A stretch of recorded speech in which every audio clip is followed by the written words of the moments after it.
ایک بڑے کھیت کے کنارے بہت سارے خرگوش رہا کرتے تھے۔ وہ کھیت میں اگنے والی فصلوں سے خوراک حاصل کرتے۔ کھیت کا مالک بڑا رحم دل اور خداتر شخص تھا۔ وہ خرگوشوں کو اللہ کی مخلوق سمجھ کر انہیں کچھ نہیں کہتا تھا۔ اس کا ایمان تھا کہ اللہ کی مخلوق اپنے حصے کا رزق اس کے کھیت میں سے حاصل کرتی ہے اور اس کے حصے کا رزق اللہ برکت ڈال کر اسے عطا کرتا ہے۔ مالک کی سعادت کی وجہ سے کھیتوں میں ہمیشہ سرسبزی رہتی اور فصلوں کی پیداوار میں کوئی کمی نہ ہوتی۔ یہی وجہ تھی کہ وہاں خرگوشوں کی تعداد کافی بڑھ گئی اور وہ پوری آزادی کے ساتھ کھیتوں میں گھومتے پھرتے۔ ان خرگوشوں میں ایک جوڑا ایسا بھی رہتا تھا جس کے 6 خوبصورت ننھے منھے بچے تھے۔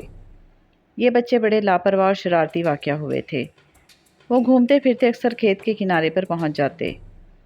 ان کے ماں باپ نے انہیں کئی بار سمجھایا کہ ہوشیار رہنا چاہیے کیونکہ ان کی لاپرواہی سے فائدہ اٹھا کر کوئی شخص انہیں پکڑ سکتا ہے۔ ان بچوں نے کبھی بھی اپنے ماں باپ کی نصیحت پر عمل نہیں کیا اور ہمیشہ لاپرواہی کا مظاہرہ کرتے رہتے۔ خرگوش ماں باپ نے تنگ آ کر انہیں سمجھانا چھوڑ دیا۔ وہ زیادہ سے زیادہ وقت ان کے قریب رہتے اور ان کی نگرانی کرتے رہتے۔ خرگوش کھیتوں سے فارغ ہو کر کنارے پر موجود کچرے کے ڈھیر پر آ جاتا جہاں گاؤں کے لوگ خالی بوتلیں اور بیکار سامان پھینک دیتے تھے۔ کچرے کے ڈھیر کے قریب ہی ایک چھوٹا سا بل تھا جہاں وہ خرگوش اپنی بیوی بچوں کے ساتھ رہتا تھا۔ خرگوش اکثر کچرے پر پڑی ہوئی اشیاء کا جائزہ لیتا اور ان میں سے کام کی چیزیں اٹھا کر اپنے بل میں لے جاتا۔ ایک دن اس نے کچرے کے ڈھیر میں ایک کٹی پٹی بوری دیکھی۔ قریب جا کر اس نے اسے الٹ پلٹ کر دیکھا تو اسے محسوس ہوا کہ اگر اس کا بستر بنا لیا جائے تو وہ آرام دہ ثابت ہو سکتا ہے۔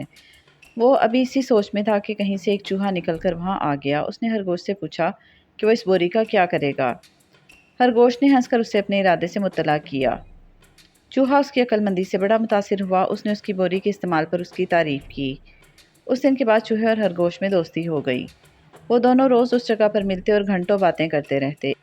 ایک دن خرگوش نے پریشانی کے عالم میں اپنے بچوں کی لاپرواہی اور حماقت آمیز رویے کا ذکر کیا کہ وہ ان کی نگرانی کے باعث ان کے ساتھ جڑا رہنے پر مجبور ہے اور اس وجہ سے دونوں میاں بیوی صحیح طرح سے کام نہیں کر پاتے۔ چوہے نے یہ سن کر اسے مشورہ دیا کہ وہ اپنے بچوں کو ساتھ ساتھ لیے پھرنے کی بجائے اسی جگہ پر چھوڑ دیا کرے اور انہیں پیار سے سمجھا دے کہ جو ہی کوئی اجنبی وہاں آئے تو وہ اپنے اوپر گھاس پھوس ڈال کر خود کو اچھی طرح چھپا لیا کریں۔ میں تو سارا دن یہی موجود رہتا ہوں، ان کی نگرانی کرتا رہوں گا۔ خرگوش نے بتایا کہ بچے بڑے شرارتی ہیں، وہ گھاس پھوس میں چھپے نہیں رہیں گے۔ چوہے نے سختی برتنے کے لیے کہا تو خرگوش کچھ حیل و حجت کے بعد رضامند ہو گیا۔ خرگوش نے اپنی بیوی سے اس بات کا ذکر کیا تو اس نے چوہے کے مشورے کو مناسب قرار دیا۔ خرگوش نے اپنے بچوں کو اکٹھا کر کے بڑے پیار سے سمجھایا کہ وہ آئندہ ان کے ساتھ نہیں جائیں گے بلکہ یہیں ٹھہریں گے۔ زیادہ اچھا تو یہی ہوگا کہ وہ اپنے بل میں رہیں، لیکن اگر وہ کھیلنے کودنے کے لیے باہر نکلیں تو ہوشیار رہیں۔ جو ہی کوئی شخص وہاں آتا دکھائی دے تو وہ جلدی سے خود کو گھاس پھوس میں چھپا لیا کریں۔ بچوں نے وعدہ کیا کہ وہ ایسا ہی کریں گے۔ اس دن کے بعد وہ دونوں میاں بیوی بے فکری سے کام پر جانے لگے اور بچے وہاں چوہے کی نگرانی میں کھیلتے رہتے۔ جو ہی کوئی اجنبی اس طرف سے گزرتا تو چوہا انہیں خبردار کر دیتا اور وہ گھاس پھوس میں چھپ جاتے۔ ایک دن کی بات ہے کہ خرگوش کے بچے مزے سے کھیل کود میں مصروف تھے کہ چوہے نے ایک شکاری کو اس طرف آتے دیکھا۔ اس کے پاس بڑا سا تھیلا تھا اور کندھے پر بندوق پڑی تھی۔ چوہے نے بچوں کو فوراً خبردار کیا کہ آنے والا شخص عام آدمی نہیں ہے بلکہ شکاری ہے جو خرگوشوں کی تلاش میں ادھر آ رہا ہے۔ وہ گھاس پھوس میں فوراً چھپ جائیں اور جب تک میں نہ کہوں اپنی جگہ پر حرکت نہ کریں۔ بچوں نے چوہے کی ہدایت پر خود کو چھپا لیا۔ شکاری جب کچرے کے ڈھیر کے قریب پہنچا تو اسے وہاں خرگوشوں کی موجودگی کا احساس ہوا۔ اس نے وہاں رک کر جائزہ لینا شروع کر دیا۔ کافی دیر تک کی کوشش کے باوجود اسے کچھ دکھائی نہ دیا۔ چوہا ایک خالی ٹن میں چھپا شکاری کی حرکات دیکھ رہا تھا۔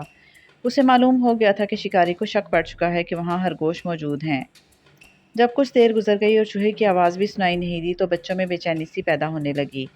انہوں نے گھاس میں سے سر نکال کر ادھر ادھر دیکھنا شروع کر دیا۔ ان کے بڑے بڑے کان گھاس سے باہر نکلے تو شکاری کو فوراً پتہ چل گیا کہ وہ کہاں چھپے ہوئے ہیں۔ اس نے اپنا تھیلا اتارا اور اسے کھول کر زمین پر رکھ دیا۔ پھر نرم ہاتھوں سے اس نے بچوں کو پکڑا اور ایک ایک کر کے تھیلے میں ڈالنے لگا۔ بچے ہاتھ سے سہم گئے تھے۔ اس نے 6 کے 6 بچے تھیلے میں ڈال کر اس کا منہ اوپر سے بند کر دیا اور رسی کی گانٹھ لگا کر ایک طرف چل دیا۔ چوہا یہ دیکھ کر بے حد پریشان ہوا۔ وہ تیزی سے شکاری کے تعاقب میں ہو لیا کیونکہ اس نے خرگوش سے بچوں کی نگرانی کا وعدہ کیا تھا۔ شکاری چلتے چلتے گاؤں میں پہنچ گیا اور بڑے سے گھر میں داخل ہو گیا۔ اس نے کمرے کے باہر صحن میں موجود ایک درخت کے نیچے خرگوشوں کا تھیلا رکھا اور خود کمرے کے اندر چلا گیا۔ چوہا یہ دیکھ کر تیزی سے واپس پلٹا۔ وہ جب کچرے کے ڈھیر پر پہنچا تو وہاں اسے بچوں کی ماں دکھائی دی جو کسی کام سے واپس لوٹ آئی تھی۔ چوہے نے اسے ماجرا بتایا تو وہ رونے لگی۔ چوہے نے اسے تسلی دی اور کہا کہ وہ شکاری کے گھر کی طرف چلی جائے اور دیکھے کہ وہ شکاری تھیلا لے کر نکل تو نہیں گیا۔ میں اتنی دیر میں خرگوش کو ساتھ لے کر آتا ہوں۔ چوہے نے اسے شکاری کا پتہ اچھی طرح سمجھا دیا اور خود بھاگتا ہوا کھیت میں پہنچا جہاں خرگوش کام کر رہا تھا۔ چوہے کو بکھلایا دیکھ کر وہ جلدی سے اس کے قریب آ گیا اور اس سے خیریت دریافت کی۔ چوہے نے شکاری کے بارے میں بتایا تو خرگوش نے وقت ضائع کیے بغیر چوہے کے ساتھ جانے کا ارادہ کیا۔ بچوں کی ماں شکاری کے گھر پہنچ چکی تھی۔ اسے دور سے ہی بچوں کا تھیلا دکھائی دے گیا تھا۔ اس نے تھیلے کا جائزہ لیا تو اس کی گانٹھ بے حد مضبوط پائی۔ وہ کافی کوشش کے بعد ناکام ہو کر وہیں بیٹھ گئی۔ اتنی دیر میں چوہا خرگوش کے ساتھ وہاں پہنچ گیا۔ خرگوش نے اپنی بیوی کو تسلی دی اور گانٹھ کھولنے کی کوشش کی مگر وہ بھی ناکام رہا۔ چوہے نے یہ دیکھ کر انہیں پیچھے ہٹنے کے لیے کہا اور خود تھیلے پر چڑھ گیا۔ اس نے اپنے تیز نوکیلے دانتوں سے وہ رسی ہی کاٹ ڈالی جس سے تھیلے کا منہ بندھا ہوا تھا۔ تھیلا کھلتے ہی خرگوش کے بچے پھدکتے ہوئے باہر نکل آئے۔ خرگوش نے قریب پڑے ہوئے مختلف پھل اور سبزیاں اس تھیلے میں بھر دیں تاکہ شکاری کو تھیلا خالی ہونے کا احساس نہ ہونے پائے۔ اس کے بعد دونوں میاں بیوی نے خوب زور لگا کر تھیلے کا منہ رسی سے باندھ دیا۔ شکاری تھیلے سے بے فکر کمرے میں اپنے کام میں مصروف تھا۔ اسے خبر ہی نہ ہو سکی کہ باہر کیا تماشا ہو رہا ہے۔ خرگوش نے تیزی سے اپنے بیوی بچوں کو ساتھ لیا اور کھیت کی طرف روانہ ہو گیا۔ چوہا بھی ان کے ساتھ تھا۔ خرگوش نے کھیت میں پہنچ کر اپنے لیے نیا ٹھکانہ ڈھونڈا اور اپنی بیوی بچوں کو وہاں ٹھہرایا۔ اس کے بعد اس نے چوہے کا تہہ دل سے شکریہ ادا کیا کہ اس نے حقیقتاً دوستی کا حق نبھایا تھا۔ چوہے نے اسے کہا کہ دوسروں کے کام آنا بڑی عبادت ہے کیونکہ اس سے اللہ بہت خوش ہوتا ہے۔ اور بچوں یہ کہانی یہیں ختم ہوئی۔ آپ جلدی سے اس ویڈیو کو لائک اور شیئر کر دیں اور ہمارے چینل کو بھی سبسکرائب کرنا مت بھولیں۔ اللہ حافظ۔